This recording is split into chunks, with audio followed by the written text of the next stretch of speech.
롯데야, 오늘도 사익동에서 인사드립니다. 아이고 롯데야의 우피입니다. 네, 오늘 264번째 시간이고요. 6월 2일이 되면서 일단 설 연휴도 마지막이고 스프링 캠프가 그와 동시에 시작을 했습니다. 그래서 이제 스프링 캠프 시작과 함께 다양한 소식들이 이제 많이 올라올 텐데요. 오늘도 좀 여러 가지 인터뷰도 많고 소식도 많은데 조금 추려가지고 소식을 좀 전달 드리려고 합니다. 일단 스프링 캠프 개막하고 여러 가지 소식이 있었어요. 일단은 안 좋은 소식도 있었고요.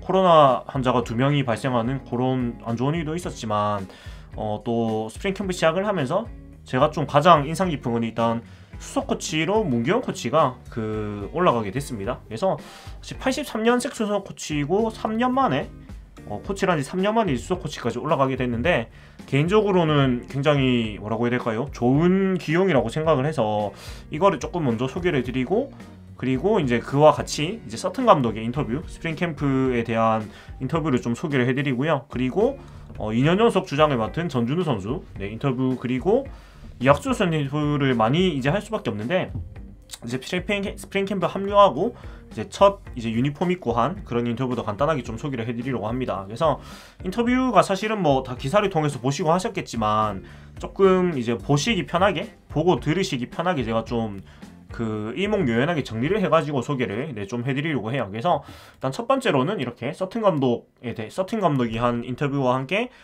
수석 코치 문규현 코치에 대한 저의 추억 그런 것도 간단하게 조금 얘기를 해보려고 합니다. 자, 그래서 일단 먼저 제 정리를 좀 같이 보면서 하자면은, 일단은 우리들의 수석 코치 문규현 코치고요. 문규현 코치를 이제 수석 코치로 기용을 한 이유는, 서튼 감독은 문 코치는 3년 동안 선수들과 관계를 쌓아서 우리 팀 문화를 잘 알고 있다면서 비시즌 동안 그와 많이 얘기를 나눴고 1군 수석 코치의 적임자라고 생각했다고 코치 선임 이유를 밝혔습니다. 일단은 문규현 코치가 이런 프로필을 이제 제가 보여드리는데, 사실 선수 시절에 다 아시겠지만은 굉장히 화려한 경력은 아니었습니다만은, 사실은 선수 문규현도 저는 굉장히 괜찮은 선수였다고 저는 항상 생각을 하거든요. 그러니까 개인적으로 문규현 선수의 선수 시절을 좀 추억을 해보자면 세이버 스탯에 비해서 체감 실력이 훨씬 좋았던 선수 중에 한 명으로 저는 좀 기억을 하고 있어요. 왜 그러냐면, 사실 세이버 스탯으로만 봤을 때는 통산 WAR이 0.6대 밖에 되지 않아요. 그러니까 사실은 뭐랄까 딱 평균 값에 정확히 수렴하는 선수라고 해야 될까요?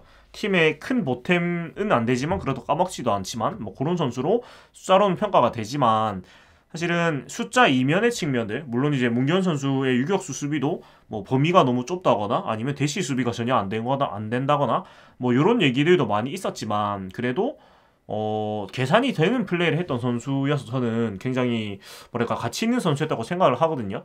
그러니까 여기서 계산이 서는 선수였다는 건 무슨 얘기냐면, 물론 문규현 선수가 굉장히 상급의 선수라든가 굉장히 훌륭한 유격수였지는 않아요. 물론 그렇진 않지만 적어도 이제 자기 범주 안에 들어가는 수비는 그래도 건실하게 해준 편이었고, 기가 막힌 호수비는 많지 않을지언정 어이없는 실수도 많은 편은 아니었어요. 물론 임팩트가 큰 실수들이 좀 있긴 했지만, 이제 평균적으로 따졌을 때 굉장히 실수가 엄청나게 많은 그런 스타일은 또 아니었어요. 그래서 그랬고, 그 다음에 작전 수행력도 굉장히 우리 팀에서는 제일 좋은 선수 중에 한 명이었고요. 그래서 통산 희생타 개수도 굉장히 많은 선수 중에 한 명입니다. 통산 희생타가 여기 보시면은 112개나 될 정도로 굉장히 팀 기여도가 높았고, 통산 희생 플레이도 30개나 됩니다. 그래서 저는 성적 이상으로 좋은 선수로 항상 인식을 하고 있었어요. 왜냐면 계산이 선다는 게 굉장히 중요하잖아요. 그러니까 이 선수가 기대치 자체가 되게 높지는 못해도 이 선수를 이렇게 쓸 수 있겠다는 그런 계산이 선 선수였기 때문에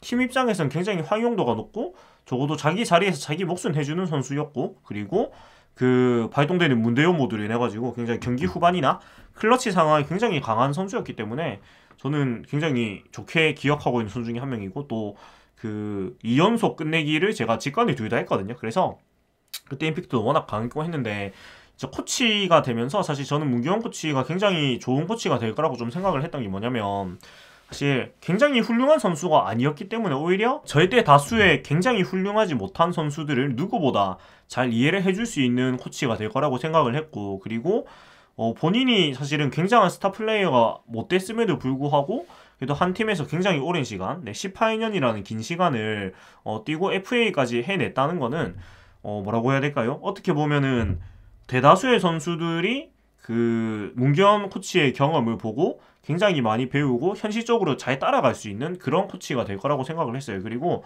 사실 뭐 선수 시절에 그런 그 사람으로서의 평가도 굉장히 좋았기 때문에 굉장히 좋은 지도자가 될 것이라고 생각을 했는데 역시나 3년 만에 초고속 승진을 하면서 수석 코치 자리까지 이제 올라가게 됐습니다.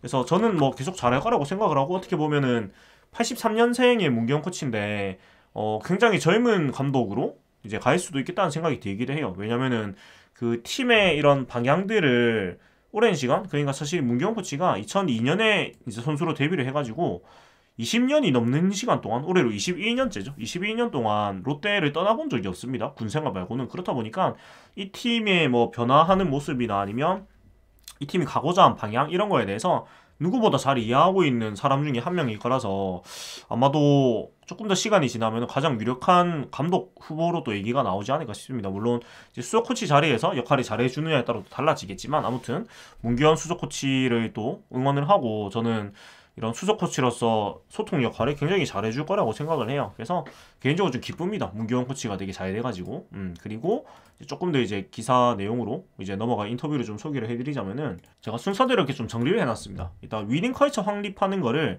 올 시즌에 가장 큰 목표로 서튼 감독을 삼았는데 지난해 후반기 승률 3위로 마치면서 좋은 분위기 속에서 마무리를 했다면서 기초를 잘 다진 만큼 올 시즌에 튼튼한 집을 지어야 한다고 강조를 했습니다.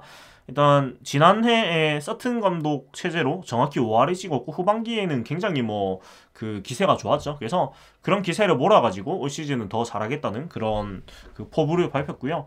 그리고 이 위닝 컬처를 확립하기 위해서 세 가지의 프로세스를 꼽았는데 서튼 감독은 착실한 준비와 실행 그리고 리뷰를 매일 꾸준히 해야 한다.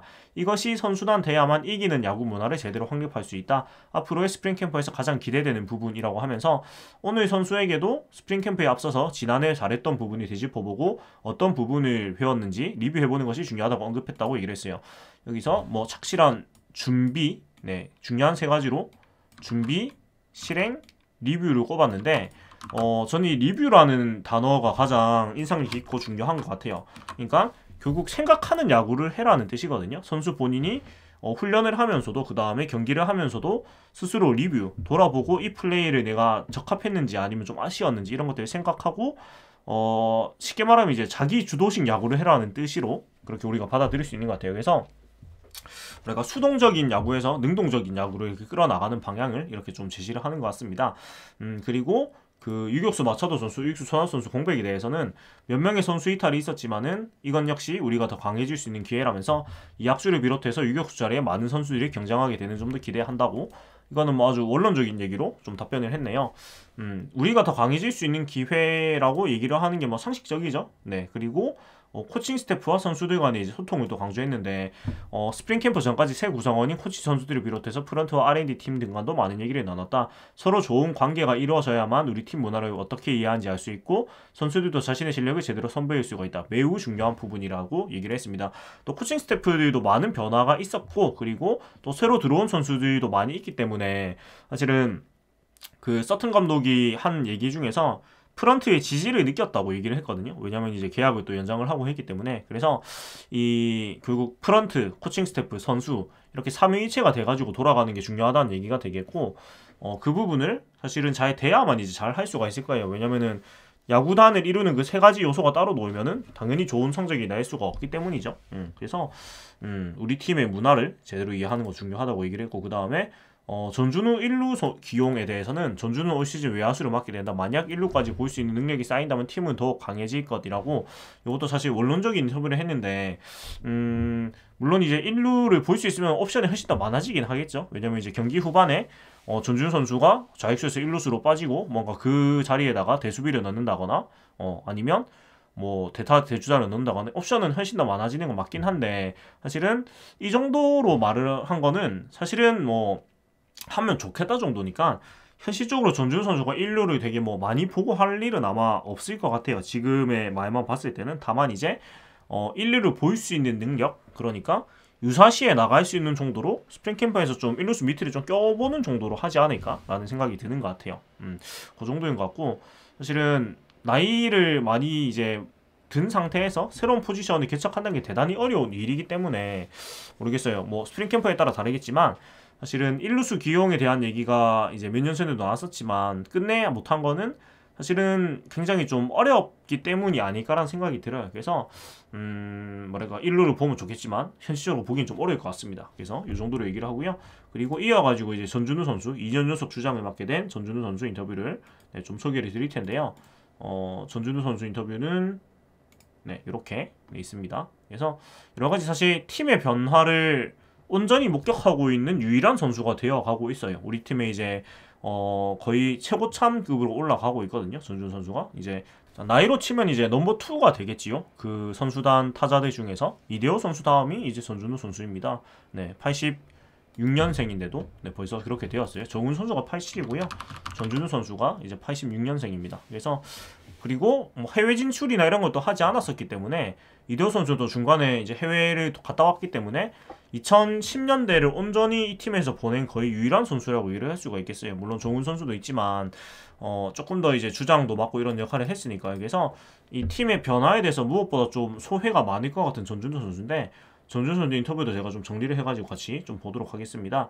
자, 그래서 일단 캠프 첫날 분위기는 아픈 선수는 없고 부담없이 잘 치리되 코로나19만 조심하자고 했다. 걸리면 격리해야 하니까 라고 했는데, 안타깝게도 첫날부터 이제 국내 선수 2명, 그러니까 내야수 1명, 외야수 1명이 코로나에 이제 확진이 되면서 좀 이제 삐걱삐걱 하는 상황인데, 사실 이게 우리 팀만 이런 게 아니고 다른 팀들도 다들 이제 그 코로나 환자가 발생을 하고 있고, 사실 지금 오미크론이 급격히 퍼지면서 그 캠프 내내 코로나가 없는 경우는 거의 없을 거예요. 이제 어쩔 수 없는 건데, 일단은 뭐 만약에 그 코로나에 걸리게 돼도 무증상으로 가볍게 넘어가는 게 좋겠고, 무엇보다 이제 건강관리를 잘하는 게 중요할 것 같아요. 사실 이런 변수들은 어쩔 수가 없는 거기 때문에. 그리고 오미크론은 모르겠어요. 안 걸리고 지나가기 좀 힘든 정도의 굉장히 높은 전파력을 가지고 있기 때문에, 물론 이제 선수들이 그런 관리를 잘 해야 되겠지만 최대한 걸리지 않도록, 만약에 걸린다면은 안 아프고 지나가기를 우리가 바라는 수밖에 없는 것 같아요. 그리고 구단 쪽에서도 사실 코로나로 인한 그런 그 훈련에 참가 못하는 부분들을 좀 생각을 하고, 뭐랄까 코로나로 격리가 된 선수들에 대한 적어도 뭐 격리 시에 운동할 수 있는 그런 방법이나 프로그램들을 간단 좀 안에서 할 수 있는 간단한 거라도 조금 준비를 해가지고 최대한 그런 공백이 없도록 하는 게 필요할 것 같아요. 왜냐면은 이게 2명 정도로 끝날 것 같지는 않거든요. 지금 오미크론의 상황을 봤을 때는. 그래서 격리 시에 좀 컨디션을 유지할 수 있는 그런 방안들도 구단에서 조금 마련을 하는 게 좋지 않겠느라는 생각이 듭니다. 그리고 2년 연속 주장 소감에 대해서는 주장은 나지만 우리 선수들 모두가 주장이란 마음으로 시즌에 임했으면 한다면서, 이제 어린 선수들과 나이 차이가 많이 난 입장이 됐다. 아직 좀 어려운지 내겐 말을 안 걸더라 라고 좀 웃었습니다. 아무래도 나이 차이가 많이 나지요. 86년생의 전준우 선수니까 가장 어린 선수들이 지금 2003년생이잖아요. 몇 살 차이입니까?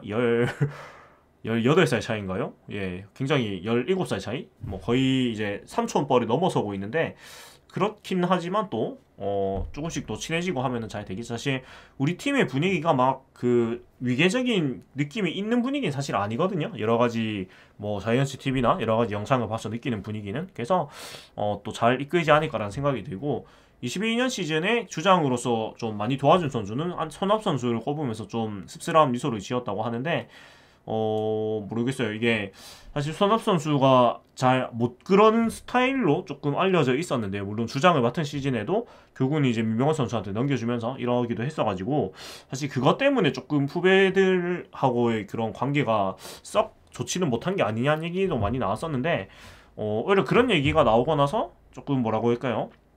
오히려 더 좋은 선배가 되기 위해서 노력을 많이 하지 않았나 생각이 드는데, 이렇게 이적을 하면서 사실 많이 아쉬울 수밖에 없는 것 같아요. 그리고 뭐랄까 이런 부분들이 좋아졌기 때문에 사실 전준우 선수 다음이 또 손아섭 선수가 다시 주장을 할 수도 있었을 것 같은데, 아무튼 이적을 했으니까 뭐 어쩔 수 없는 거고, 그 외에는 이제 안치홍 선수나 정훈 선수 그리고 김원중, 구승민 선수 같은 팀 내 이제 고참급, 중고참급 선수들이 도와줬다고 얘기를 하고 있습니다.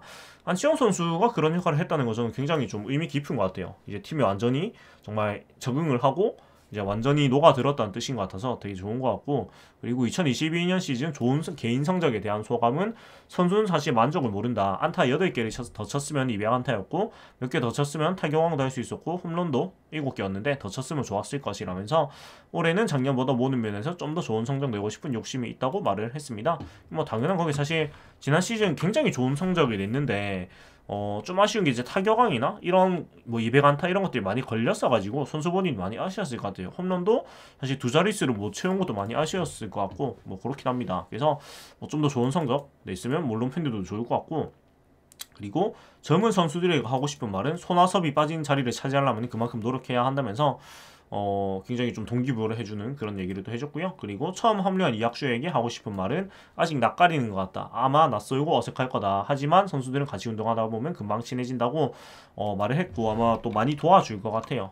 뭐 이학주 선수도 뭐 뒤에 제가 얘기하겠지만 전준 선수가 또 많이 첫날에 많이 반겨줬다고 얘기를 하니까 금방 또 친해질 거고 많이 신경을 써주지 않을까라는 생각이 듭니다. 그리고 넓어진 사직구장 좌익수 전준의 대처에 대해서는 넓어진 만큼 더 열심히 뛸 뿐이라면서 사직구장은 원래 타자들에게는 편한 구장이다. 거리는 멀어졌지만은 느낌 자체가 많이 달라지진 않았을 거다. 다른 팀보다 우리 팀이 홈런을 많이 쳤으면 좋겠다면서 얘기를 했습니다.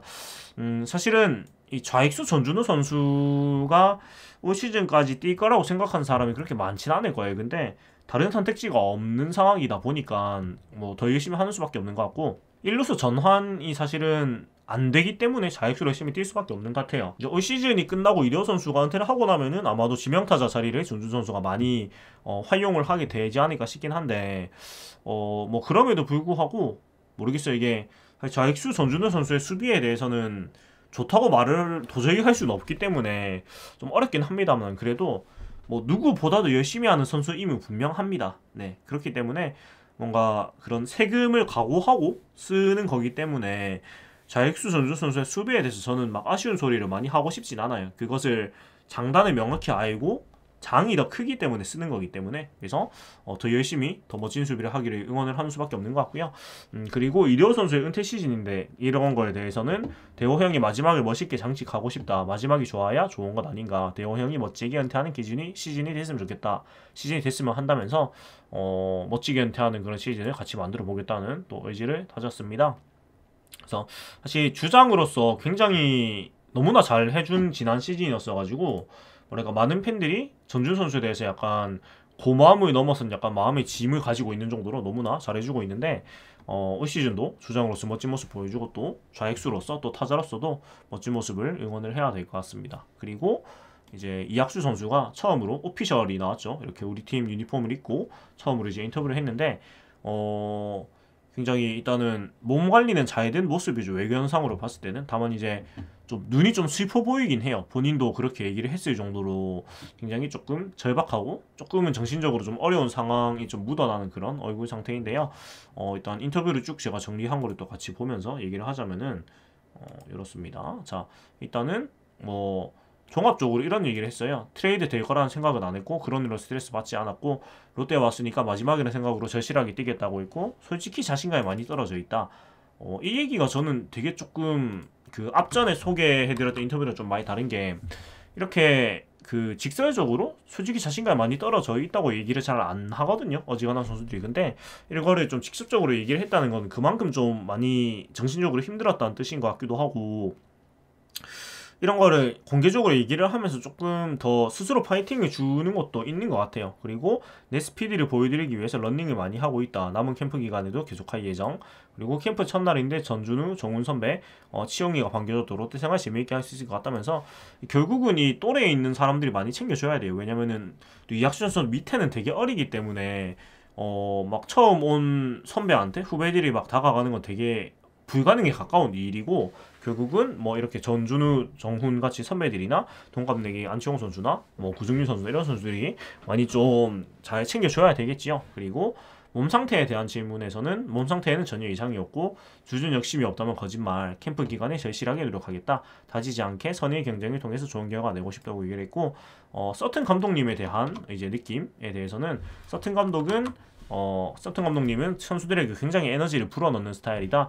유니폼을 받으러 간 첫 만남에서 웰컴 투 패밀리 자이언츠라고 하신 게 기억난다면서 원팀을 강조하시는 분이 아닌가. 롯데 하면은 열정적인 팬들이 웅장함을 느끼기도 하고 선수들과 분위기 좋게 유감하면서 뛰겠다고 이제 그 사직구장이나 롯데에 대한 느낌도 같이 밝혔습니다. 일단은 웰컴 투 패밀리 자이언츠라는 게 서튼 감독이 생각하는 그 야구 철학을 한마디로 나타내주는 것 같아요.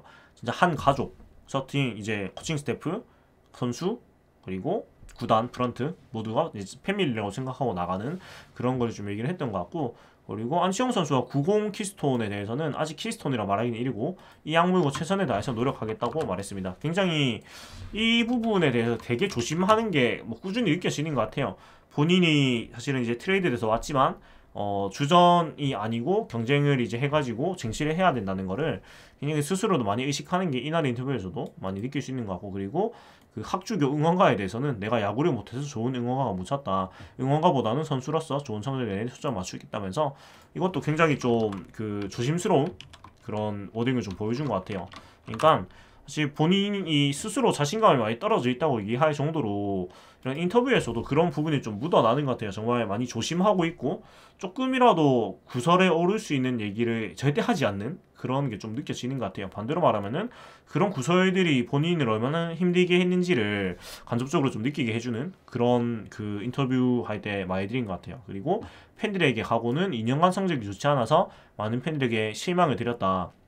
경기 외적으로 워크의식 이슈도 있었다. 부담이 없지 않다. 하지만 아직 개달막까지는 2달이 남아있다. 피땀 흘려 노력하겠다면서 이 피땀이라는 굉장히 강한 말까지 하면서 이제 각오를 밝혔는데, 일단은 모르겠어요. 제가 이학주 선수 인터뷰를 벌써 3번째 조금 소개를 해드리고 있는데 너무 많이 하나 싶어가지고 조금 저도 오늘은 소개하지 말까 생각도 했는데, 그만큼 이제 중요한 선수이기 때문에 이렇게 인터뷰도 많이 되는 것이고, 그리고 이제 많은 사람들의 관심도 이학수 선수한테 쏠려 있는 상황일 수밖에 없는 것 같아요. 왜냐면은 그만큼 뭐라고 해야 될까요? 좀 스토리가 있는 선수기도 하고 그만큼 자질이 있는 선수인 것을 모두가 이제 생각을 하기 때문에, 물론 이제 한국에서 보여준 모습 많이 아쉬웠지만 어찌됐건 올 시즌 우리 팀의 키플레이어 중에 한 명이라고도 얘기를 할 수 있기 때문에 이렇게 많은 인터뷰와 많은 관심을 받고 있는 것 같아요. 근데 사실은 선수 본인 입장에서 굉장히 부담스러울 거거든요. 이런 관심이 특히 막 긍정적인 관심이라기보다는 좋지 못한 일로 생긴 관심이기 때문에